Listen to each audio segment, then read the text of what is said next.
climat politique dans lequel nous sommes. Deuxième volet, il y a réponse dans les là.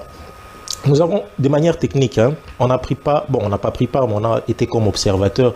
Il y a déroulé un débat où il y a procès à sénateur à vie. Nous avons constaté qu'il y a certains éléments qui ont été soulevés, qui ont, de manière sincère, un peu frisé même la sensibilité.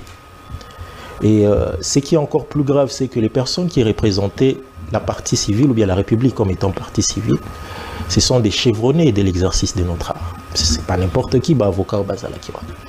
Et étant donné que les procès ont aussi un caractère pédagogique, qu'est-ce qu'ils ont légué ou bien qu'est-ce qu'ils voulaient apprendre aux générations qui viennent. Vous savez, nous les avocats, on n'est pas liés seulement à une loi, tous liés à une déontologie, une éthique. Et lors de ce procès, il était fort malheureux de constater que même toutes ces règles-là n'ont pas su être vantées.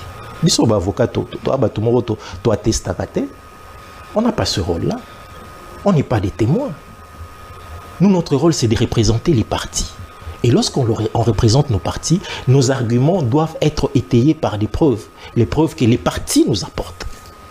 Mais on aura constaté que tout au long du procès, et à la ministère public, et à la avocat, les arguments n'étaient apparemment que des supputations ou bien des allégations qui ne s'asseyaient sur aucune preuve.